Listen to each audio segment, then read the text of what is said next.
All right, welcome to another episode from the Chart Readers. We are doing a recent runner technical analysis video looking at DWAC and CEI.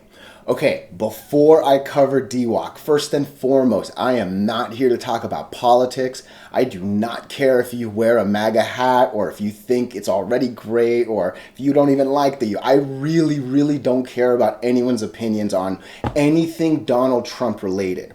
However, anytime Donald Trump's name is in the news, back of your head, this stock needs to come in mind, all right? Now, do I think this is a good stock? Do I have any sort of idea about this, like what they're gonna acquire? I think it's some like website Twitter thing. Again, I'm telling you, I don't know anything about this stock other than whenever Donald Trump's name comes up, you got to look at this ticker, okay? Whether it's good news or bad news, all right? Generally, it's bad news if the guy's in the news, but again, we're not here to talk about if it's good or bad or any of that, right? Just that's the important thing. Look, it's only a 10% gain. It looked like it was going to be a lot more, and it definitely cooled down, right? So we'll talk about the technicals shortly, but again, this is nothing more than a play on the news, right? So just keep that in mind as we talk about this. But again, before getting into the details, what are we going to do? Same thing we always do, right? We'll talk about the daily and the weekly to see how things are setting up. We do have our 5 moving averages.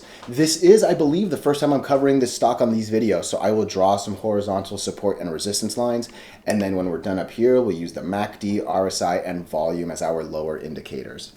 Hey, really quickly, if you can please like and subscribe, it does really well with the YouTube algorithms. But even if you don't, just thank you so much for watching these, okay? And then look, I am not perfect. I am not all-knowing. There is no crystal ball in front of me, right? So if you disagree with any of my opinions, please throw them in the comments, all right? I for sure get things wrong, and I would love for you to tell me I'm wrong before my money goes down the toilet and because I'm wrong. You know what I mean? So with all that, let's get into the details, okay? All right, first and foremost, I always say 80% of the work is up here, but I have to focus down here. Look, this is a very common commonality. I shouldn't have used common first, but this is what we tend to see on a lot of these recent runner videos, right?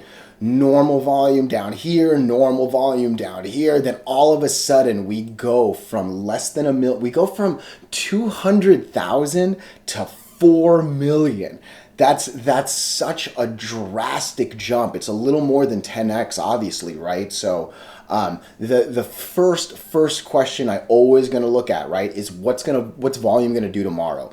Are we gonna actually keep it and go hold 4 million to get a little bit more than 4 million? Are we gonna lose like 50% and come down to 2 million?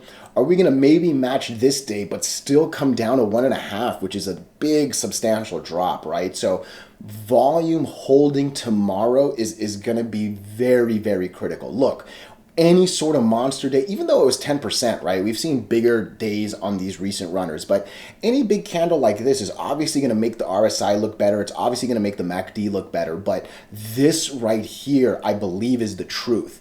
Will volume hold or will it not, right? So that's very much what I'm looking at tomorrow. So what are we looking at up here? First and foremost, I'm going to zoom out like I always do before I zoom in, right? What has this stock historically done on the daily? All it has done is trade under the 8 and the 20 pretty much substantially. For sure, well under the 50, except for this kind of 2-month window, right? But yeah, the 8 and the 20 are not this stock's friend, and we see the pops and we don't see it sustained. We see the pop, but actually that's a little bit more sustained than that. I'm not gonna disregard that. That was actually some really nice profit to be made, and then a pretty easy escape. So that one was pretty good. That was a pretty bad pop and drop.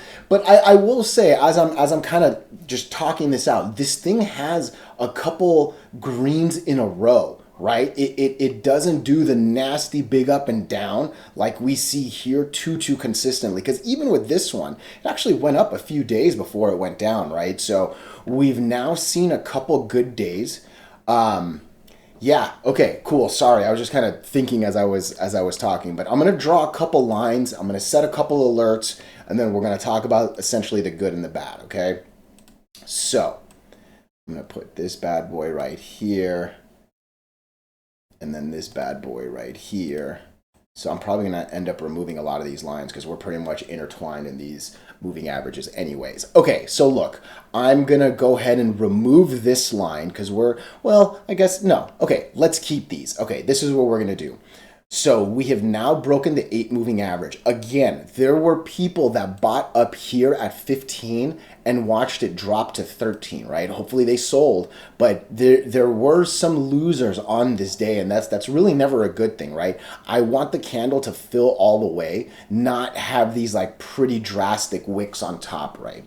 That said, I'm actually really glad we didn't break 2 or 3 moving averages at once. Because truth be told, my requirements for tomorrow are a little bit less because we didn't break the 20. Now, if we broke both, if we closed right here, and we did break both, honestly, I would expect us to close right here. Tomorrow doesn't even need to break this 1450 line. If we can just close like right here, let me zoom out a little bit. What does right here actually look like? Yeah, I'm okay. Honestly, I'm actually okay with like literally a penny above the 20, right? So 1409 is really good enough. 1410 will make me happy because again, all we did was break one candle, right? I do believe the nice channel is going to be this, obviously. And you can almost argue 15 to 1685. And really, that's a little bit more than 10%. And really, if this breaks, you have a really good shot of going to 1760, right? Which is almost, that's about a little more than $2. So $3 would be 20%. But the 50 to 100 moving average might be the best channel to trade here. Again, what matters to me tomorrow is normally on these, I set the alert like a penny above. Let me know we're going up. I actually really want to know what happens. But see what I just said, that if we close right here, I'd be okay with it. Sorry, I'm thinking as I'm talking, right? Because what would I do? Honestly, I could see tomorrow. I'm also not keeping up with the Donald Trump news. I think that's really important to talk about. But I could see tomorrow dojiing actually like right here, roughly around 1410, 14.9, maybe even 14.8. I don't know if it even breaks the 20, but I think I could see a doji hitting tomorrow. Worst case is easy to say, look, we can definitely come down to 1320, give or take.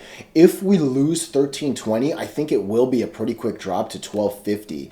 And then from there, I'm assuming this thing's already an all-time, I mean, we're not quite at all-time lows, but yeah, we're just, look, a big green very quickly comes down, right? Because there's not that many supports to draw. So you very much don't want to lose this 1250. I'll go ahead and draw the line, but I mean, it should be a pretty obvious one, I think, right? So it's weird. I don't know where to draw my alert here, right? Because do I want to know tomorrow a cent over that we're at least going up? Do I want to know? I think the right answer is this. I think the alert needs to be set at 1411, all right? The 20 is at 14.8. I'm going to go I'm literally a penny over the zero, right? So let me know if we hit 1411. And then from there, I'll start wondering about the 50. Now, obviously, just because we break it tomorrow in the day doesn't mean we're going to close there, right? If you watch my videos, you know I care way more about the close than the open. However, I like the single break moving average. And yeah, there's reason to believe this thing will come to 17. And honestly, I don't think the Donald Trump news is going to fall out of the news that quickly. The man is good at staying in the news, right? Again, I'm not here to talk about the good, the bad, or whatever the news actually is. I just care that people care about him, and that might mean dollars to the account, right? So again, I still really believe the money line is 1506. Once this thing can cross the 50 moving average, I would really want to ride that. You know what I mean? Because yeah, really, as I look out again, this is a pretty big plateau. But I also, again, think if you're going to come to this, you'll probably at least wick that, right?